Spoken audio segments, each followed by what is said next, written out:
parler du mandat d'arrestation contre Vladimir Poutine.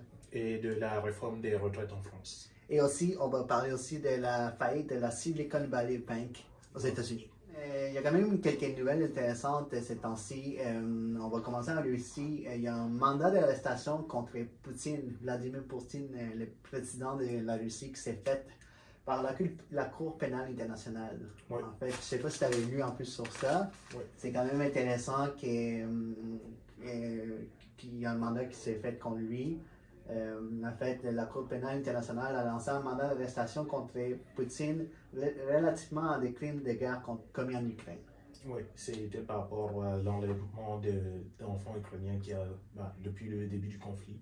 Et on a mis la responsabilité de ces enlèvements sur Poutine. Exactement, en fait, comme tu dis, la déportation illégale des enfants dans les zones occupées en Ukraine. Oui, vers la Russie. Oui, vers la Russie. Puis, en fait, c'est comme tu dis, depuis le début de la guerre que ça a commencé, ils ont amené des enfants, mais la Russie a dit que... En fait, la Russie a dit que ces enfants-là, ils les amènent pour se faire adopter. Ils ne vont pas les laisser dans les zones de guerre. Ouais. Ils les amènent en Russie pour se faire adopter. Ouais. C'est genre, ils ne veulent pas laisser les enfants dans une zone de guerre. Fait que c'est ça qu'ils disent. Puis en même temps, ben, la Russie elle fait pas partie de la CPI, la Cour pénale internationale. Fait que la Russie a dit que c'est pas vraiment Vladimir Poutine, en fait, il a dit que c'est vraiment genre rien.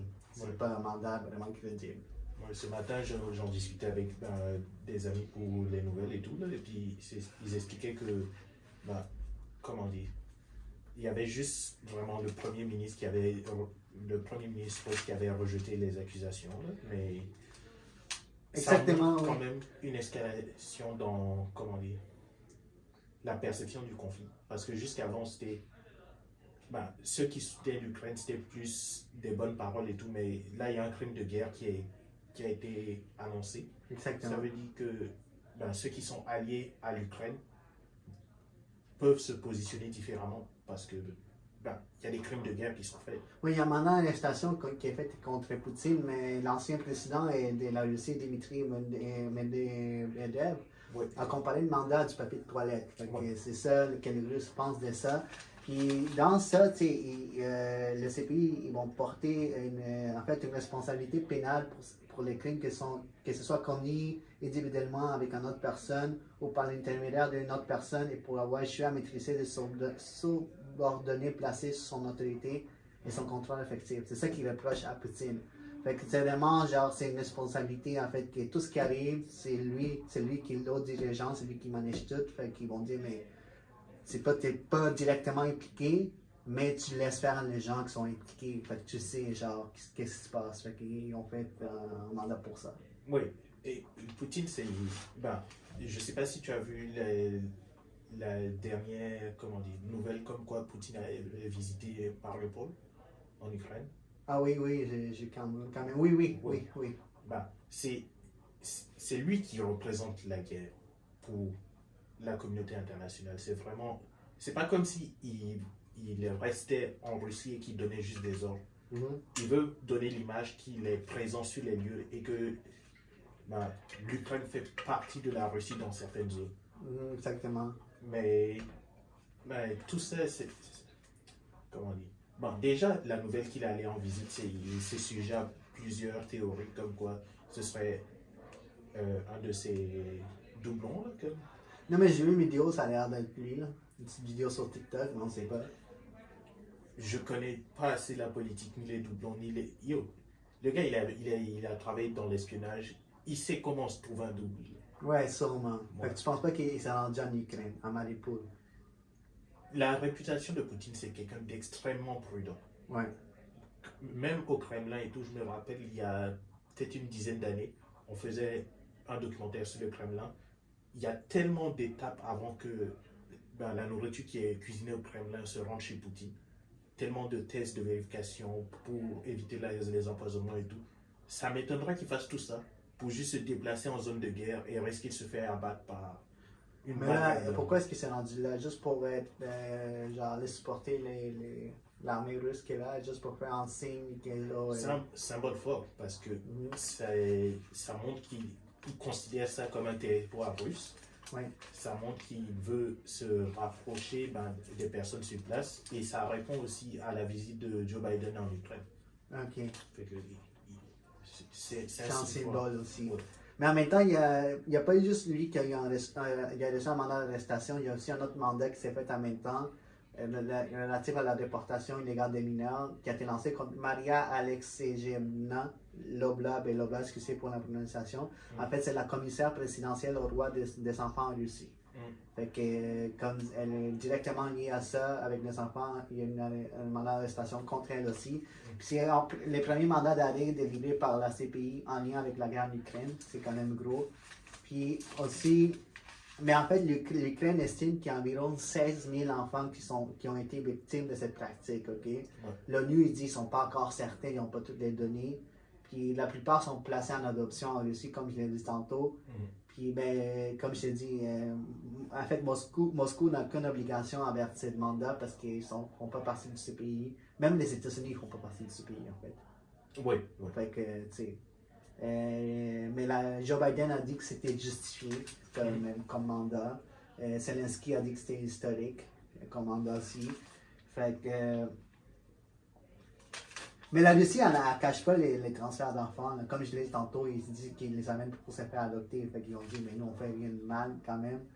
Puis, mais c'est à peu près ça. S'il est arrêté, il risque d'être jugé devant la Cour internationale, puis avoir 30 ans de prison. Ça, c'est pareil.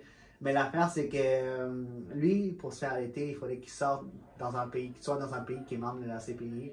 Fait que, mettons, il se fait arrêter dans un membre, puis c'est le pays où ce qui va être, qui est membre de la CPI, qui doit faire les arrestations. Exact. Puis ils sont pas. Il y a déjà eu des cas où des gens qui avaient un mandat sont rendus dans son pays, CPI, puis ils l'ont pas appliqué. Fait que ça risque de vraiment, je sais pas. Fait que, mettons, si ça va dans un pays, les mandats étaient en effet, les pays même doivent l'arrêter. Ouais. Mais Vladimir Poutine risque jamais vraiment de sortir de la Russie, là, à part se rendre à Mariupol. Ouais, c'est ça. Il peut sortir, c'est juste que entre un pays qui veut faire l'arrestation et un pays qui peut faire l'arrestation, il y a une grande différence parce que arrêter un président d'un autre pays, c'est une déclaration de guerre. Oui, exactement. Puis c'est la première fois qu'un chef d'État d'une grande puissance est mandaté là, par le CPI, en fait, quelque chose comme ça. Fait que c'est une histoire de développement, mais est-ce que ces mandats-là vont être en cours jusqu'à qu'il soit plus président? Je pense que c'est vraiment. Si c'est des crimes de guerre, ça va être longtemps qu'il va les avoir, même jusqu'à la fin de sa vie. Je pense pas que les mandats vont être enlevés. Fait que même s'il n'est plus président, si un jour il voyage dans quelqu'un par d'autre, il peut se faire arrêter.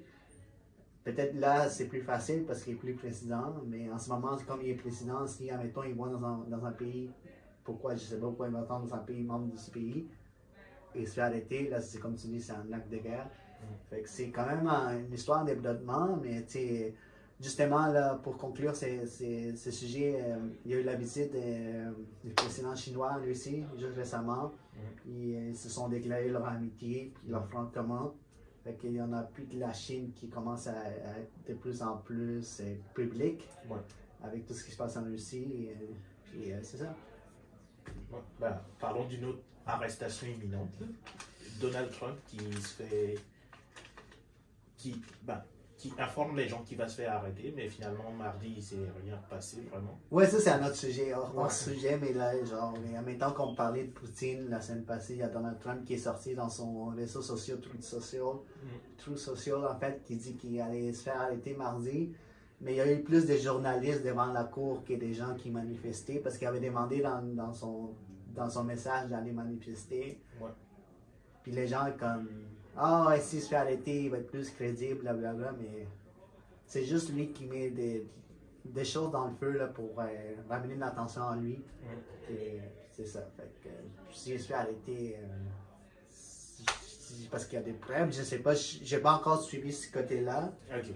Mais il y a une affaire liée à une porn star et tout, fait que j'ai pas vraiment regardé ça, mais ça me surprendrait que ça arrêté. Là. Il est candidat à la présidentielle de 2024. Qui se passe arrêter, ça se m'étonnera pas du tout. Okay. C'est plus, ok. Il avait un de ses avocats Ouais. qui, en gros, remontons jusqu'à sa campagne présidentielle. Ouais. Il y avait l'histoire avec Stormy Daniels, c'est la porn star, justement, Mhm. qui disait qu'elle avait eu une relation avec lui. Et ce qu'on lui reproche, c'est d'avoir payé cette porn star avec l'argent des contribuables. Ok. Fait que ça, il peut se faire arrêter pour ça. Ok, oui, oui, ça, c'est certain. Personne, les gens s'en fichent qu'il ait eu une relation avec la porn star. C'est le fait qu'il ait payé avec de l'argent de l'État. Ok. Et c'est comment dire, son avocat a déjà été arrêté pour ça. En ce moment, c'est juste le processus de dire, ok, c'est Donald Trump qui a donné l'information à son avocat d'utiliser cet argent qui, ben, sur lesquels on est en train de délibérer Ouais. et qui pourrait mener à l'arrestation de Donald Trump. Ok. Et s'il se fait arrêter, ben, il fera comme John Sottipe, il lancera sa campagne depuis une prison. Mais Il fera la il y a campagne. plus triste qu'il avait dit mardi qu'il allait se faire arrêter, puis la nouvelle a probablement suivi. Ouais. Fait que je sais pas, faudrait qu'on en revienne dans un autre podcast, qu'on parle un peu plus de ce sujet-là, mais merci Parce que tu sais, on compare un peu les situations, là, Poutine il y a un mandat d'arrestation, puis là, Trump il sort, je vais me faire arrêter, c'est comme waouh, en même temps tout. Mhm. Mais c'est des sujets à suivre. Ouais. Veux-tu qu'on parle de la France? On peut rester un peu, on va rester aux États-Unis avant d'aller au dernier sujet qui est la France. Puis on va parler en fait de quelque chose qui s'est passé aux États-Unis aussi, d'une faillite, de la faillite de la Silicon Valley Bank. En fait, la Silicon Valley Bank, c'est genre une banque qui est plus pour les entreprises tech aux États-Unis, qui est située en Californie. Puis l'histoire, c'est que, ben, en fait, c'est dans mes recherches, là, la Silicon Valley Bank, c'est la 16e plus grosse banque aux États-Unis par la taille de ses actifs. Okay? C'est quand même une grosse banque. C'est pas juste une petite banque, rien du tout. C'est beaucoup de capital à risque, beaucoup de compagnies tech. Puis avant vraiment que ça ferme, là, quelques jours avant, les PDG de la Silicon Valley Bank, Greg Becker, livraient genre dans l'intimité une conférence à des investisseurs. Puis il parlait de ces trucs pour, genre, de ces trucs et astuces pour se détendre. Genre, c'est ça qu'il parlait, genre, il y avait c'est ça, vraiment, les mindsets des Silicon Valley, genre, c'est vraiment des trucs de fou, là, les gens. Ouais. Fait qu'il parlait de ça, genre, de ces trucs pour se détendre, puis quelques jours après, sa banque est fermée, genre, c'est fou. Yeah. Fait que... C'est genre, stressez pas, tout va bien se Ouais, passer. ouais, on va parler des trucs pour se détendre, fait que juste pour vous préparer, genre. Fait que, en fait, la banque a été prise par les autorités américaines pour, genre, vraiment la fermer au complet. Elle a, en fait, quelques jours aussi avant, genre 2 jours avant, elle a annoncé qu'elle voulait rapidement lever du capital, genre 2,25 milliards de dollars. Elle voulait lever du capital juste comme ça, sans annonce. Ben, en fait, il y a eu 2 étapes. Il y avait déjà ils avaient un problème de liquidité. Ouais. Il y avait des gens qui venaient commencer à retirer de l'argent parce que dans la même semaine, il y avait eu comme 2 autres banques qui avaient fermé, plus petits. Et les gens commençaient à vouloir voir, ok, prendre notre argent et tout. Maintenant, le problème, c'est qu'ils avaient de l'argent en bon du trésor, mais pour récupérer de l'argent liquide, il fallait qu'ils vendent ces bons-là. Mais le marché faisait que, en vendant ces bons-là, ils allaient perdre beaucoup de valeur. Mais en fait, dans les articles que j'ai lus, il s'explique aussi c'est vraiment une hausse des taux d'intérêt qui les a affectés. Les secteurs technologiques qui est en crise, il ne faut pas oublier que le secteur tech est en crise. Il y a beaucoup de gens qui sont renvoyés, puis des startups qui font faillite. Mais ça, c'est bon pour les startups. Hein? C'est bon pour les startups. Non, mais le secteur tech est en crise carrément. Là. Ouais, le secteur est en crise, mais ça les a affectés, plus les sources des taux d'intérêt, plus les investisseurs qui sont moins intéressés par les valeurs tech en ce moment, plus les tensions géopolitiques en Ukraine, tout ça a affecté vraiment cette banque. Plus, qu'est-ce que tu dis, les gens ont commencé à utiliser leur argent, puis ils ont essayé de lever des fonds, ça n'a pas marché. Puis genre, l'action a plongé de 60%, genre, jusqu'à que la cotation du site soit suspendue. Fait que ça a fait 60% boum, puis là, je vais, oh non, on ferme. Puis, oui, il y a ça, mais Ok. Pour donner un peu de perspective là-dessus, c'est pas comme si. Bah, ils l'ont pas vu venir là, mais ils ont une responsabilité dans le fait de ne pas l'avoir vu venir parce que ça faisait presque un an qu'ils voulaient la compagnie sans avoir un gestionnaire de risque. Ouais. Fait que, comment dire, c'est difficile de faire confiance à une banque qui a pas de gestionnaire de risque. Donc, oui, tu donnes beaucoup de circonstances qui justifient qu'ils aient perdu de l'action, mais c'est surtout une responsabilité professionnelle, non? Mais Silicon Valley, là, et toutes ces compagnies tech, là, on dirait qu'ils sont encore dans les modes, genre, on lève des fonds, puis finalement, on fait pas de profit. On n'a pas vraiment de gestionnaires qui sont là pour... Parce qu'il y avait des vrais gestionnaires dans toutes ces compagnies tech, là, ils fermeraient tous, parce que là, vous ne faites pas d'argent, vous levez trop, puis là, avant qu'ils fassent faillite, c'est fini, on change carrément, mais genre, la plupart des startups, là, c'est de lever des fonds, essayer quelque chose, innover, puis ça fait faillite. Ouais, mais ils sont pas une start-up, ils sont une banque. C'est ça l'affaire. Ouais, mais c'est pas juste des startups. Là, on a récemment vu comment il s'appelle l'autre gars, là, le génie. Là, FTX? Mais ouais, mais ça c'était une fraude. Ouais, mais là, c'est comme ça dans Silicon Valley. Il y a un mode genre on va screw, on s'en fout de ce qui se passe, on va juste innover. Et après ça, là, qu'est-ce qui se passe? Ouais, mais ça c'est ok. Admettons, quelqu'un qui veut ouvrir une compagnie, qui va prendre des risques, c'est normal. Maintenant, la banque qui prête de l'argent à cette personne, elle est obligée de connaître des risques, surtout quand c'est des compagnies à plus haut risque. Quand on parle de start-up, c'est là que ça prend des gestionnaires qui ont plus d'expérience et tout.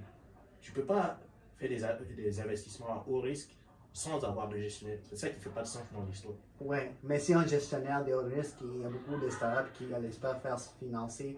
Donc Ouais. là, leur mentalité, c'est genre, on va financer le plus possible de startups, il y en a un ou deux qui vont réussir, puis on va faire notre argent. En fait, c'est comme ça qu'ils marchent beaucoup des investisseurs. Ils disent, j'ai deux, trois qui vont vraiment réussir, puis les restes, je vais tous les perdre. Mais si mes deux, trois deviennent genre des unicornes, Oui. genre des million dollar companies, ils font leur argent même si tous les restes échouent.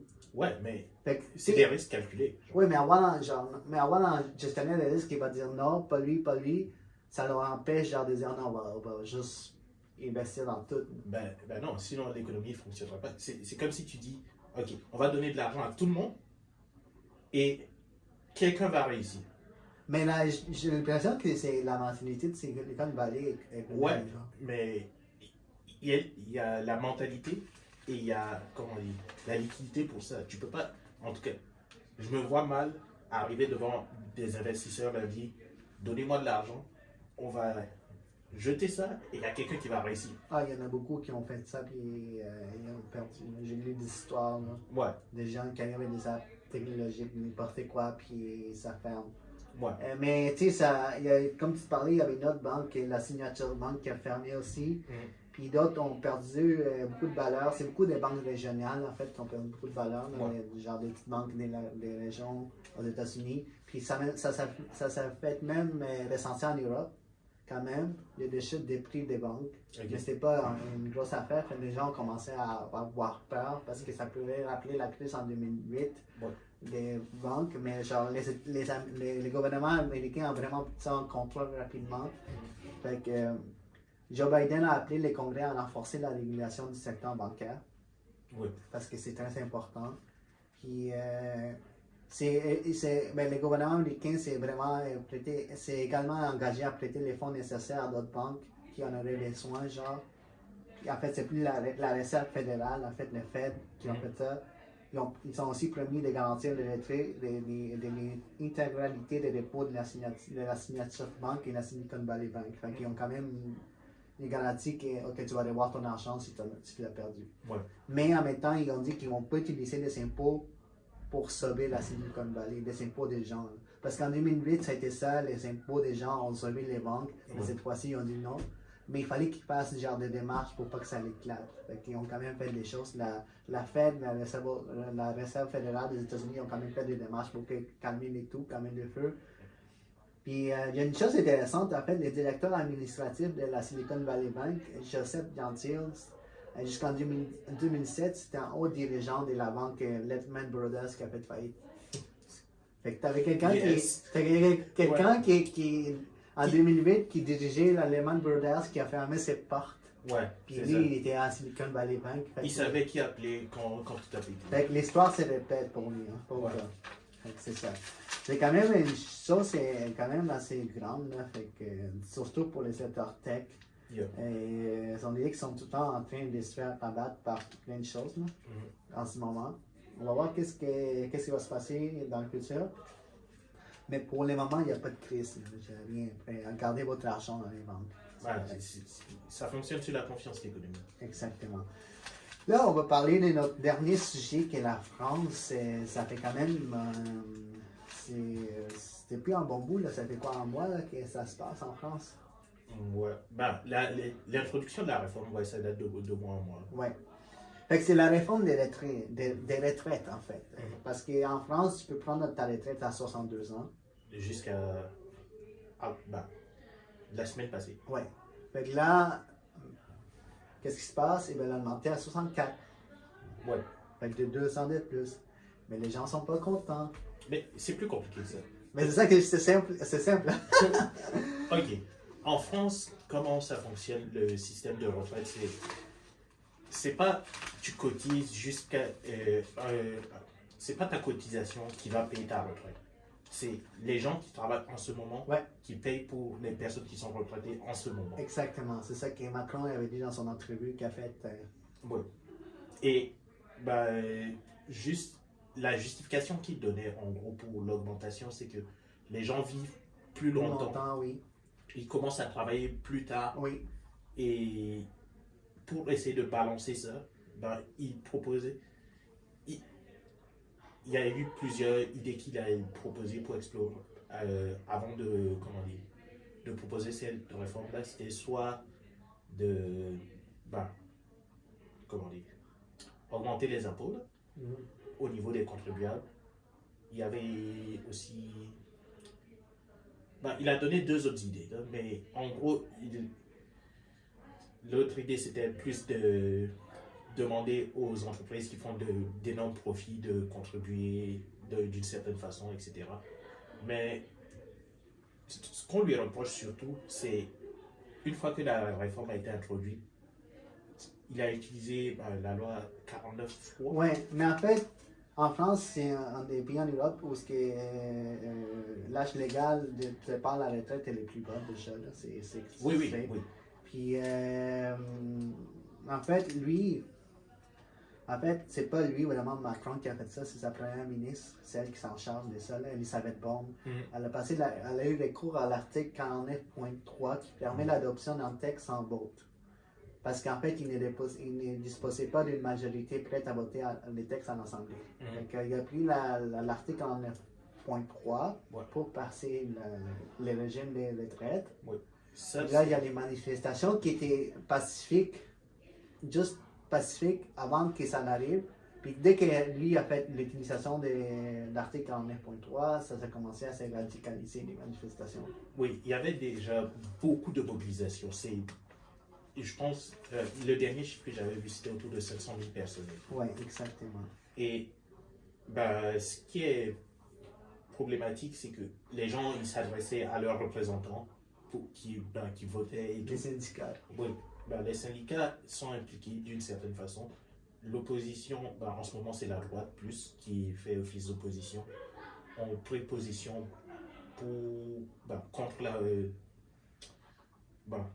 contre le processus qui a été mis en place.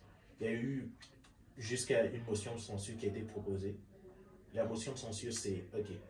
Vous proposez une loi en utilisant l'article 49.3, on demande un vote. Si le vote est battu à majorité, la loi est annulée et le gouvernement démissionne. Et ça, le gouvernement est resté en place, mais à 9 voix près. OK. Il y a un vote, mais le gouvernement est resté en place. Le gouvernement est resté en place à 9 voix. Si 9 personnes de plus avaient voté en faveur de la motion de censure, le gouvernement aurait démissionné. Mais ils ont réussi à passer la loi des régimes de retraite avec l'article. Pour le moment, oui. Ouais. Mais en fait, l'entrevue qu'il a faite récemment, Macron, mais c'était juste hier, Ouais. le 21 mars, c'était une entrevue qui a été vraiment critiquée, comme tu dis, par l'opposition, les syndicats. Puis ça a pris beaucoup de temps avec Macron passe à l'entrevue, là. J'ai eu quelques semaines là, Ouais. avant, parce qu'il il a vraiment décidé qu'il faut qu'il s'explique. Fait qu'il veut il peut appliquer la loi d'ici la fin de l'année, le 1er septembre, qui a dit. Puis il y a aucun degré. Puis c'est pas un plaisir pour lui, mais une nécessité, c'est ça qu'il dit. Puis il cherche pas à être élu, là. Il dit, moi je vais le faire. Ouais, mais il peut pas. Il peut pas être élu, c'est son deuxième mandat, mais ça. Ouais. Ok. Mais c'est ça, il dit. Mais c'est ça qu'il dit, je cherche pas à être élu. Ouais, mais ce qui est le plus. C'est juste 2 mandats, c'est en France? Ouais. Ok, mais là. C'est ça, il peut pas être élu. La question qui était plus marquante pour moi dans cette entrevue, c'était ok, pourquoi ne pas avoir demandé aux entreprises de contribuer plus? Parce qu'il il a beaucoup avancé comme incitatif. Ok, les gens doivent prendre leurs responsabilités, contribuer plus longtemps et tout. Mais son plan est basé sur la réindustrialisation de la France beaucoup. Et s'il demande aux entreprises de contribuer plus dans le financement des retraites et tout, ça devient moins incitatif pour les entreprises de venir. C'est ça la France, oui. Et il n'a pas expliqué cette démarche-là dans l'entrevue. Il a contourné un peu Il y a certainement un vieillissement de la population, comme tu dis, puis fait que ça fait en sorte qu'ils ont besoin des gens qui travaillent plus longtemps pour aider les retraités, là. C'est certain. Besoin. Comment dire?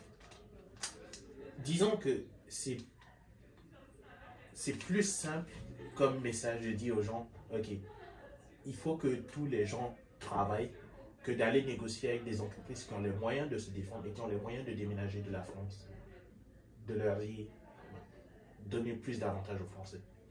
Oui, non, exactement. Avec les entreprises, c'est bon, juste dire on s'en va de la France, on s'installe quelque part d'autre. Ouais. Mais comme je dit, il y a des manifestations. Demain, le 23, il va y avoir une grande manifestation partout en France. Puis, beaucoup de gens craignent qu'il va y avoir vraiment des débordements. Parce que c'est quand même une grande manifestation, surtout suite à son entrevue. Ouais. C'était déjà planifié de toute façon, c'était une manifestation. Fait que, il va y avoir quand même beaucoup de policiers qui vont être là et contrôler cette manifestation parce que déjà à Paris, il y a à chaque soir, depuis une semaine, il y a des échanges entre policiers et manifestants. Puis il y a beaucoup de grèves, des blocages des autoroutes, même les dépôts pétroliers sont en grève, les ports sont en grève, les gens qui ramassent les poubelles sont en grève. Vous voyez les vidéos sur TikTok et toutes les poubelles à Paris. Ouais. Une de nos amies qui participait aux nouvelles ici, elle était en France justement et puis elle nous racontait ça. Qu'est-ce qu'elle a dit? Les poubelles sont partout. Là, ça fait un moment que les gens sont en grève et tout. Là. Il y a une des rues sur lesquelles elle passe. Une de ses connaissances était ils ne sortaient plus parce qu'il y avait un incendie en face et tout. Il y a toutes sortes de manifestations. Mais ce qui est étonnant, c'est l'échelle des manifestations. En ville, il y a beaucoup de manifestants, en campagne, il y a beaucoup de manifestants. Ça fait longtemps qu'on n'avait pas vu autant de mobilisation, surtout après la pandémie et tout ça. En France, là? Ouais. Ouais, mais il y a quand même des manifestations, genre contre les. Pendant la COVID et tout, contre les couvre-feux, je sais pas, toutes ces choses-là, il y a eu des manifestations, là, des gens qui se sont. Mais ces manifestations-ci ont pris beaucoup sont devenues vraiment plus grosses. C'est pas juste en Paris, c'est vraiment partout la France, fait que les gens parlent d'une deuxième révolution française. Ouais. Ça aurait pu. Si, avec la motion de censure, ça aurait pu, là, mais. Mais les Français sont bons. Pour commencer ce type de choses, ils ne sont jamais laissés faire. Fait que, beaucoup d'autres pays, des gens d'autres pays regardent ça, puis ils disent pourquoi on fait pas la même chose. Mais ça, c'est comme, c'est genre vraiment un signe français, genre vraiment c'est révolté, puis pour les bons choix. J'ai hâte de voir ce que ça va donner. Exactement, on a vraiment de voir ce qui va se donner. C'est 3 nouvelles intéressantes. Puis aujourd'hui, on fait un podcast plus court parce qu'on a d'autres projets à faire. Mais vraiment, c'est les nouvelles qu'on va suivre. Puis j'espère que vous avez aimé. Puis n'oubliez pas genre, de vous abonner à la chaîne YouTube. On a une chaîne YouTube 2GT Clip. Oui, les clips seront sur 2GT Clip et il y a 2GT Podcast. Notre page Facebook, on est sur Spotify, on cherche encore de trouver le moyen d'être sur Apple Podcast. Puis c'est ça. Merci à vous et à la prochaine. Ciao.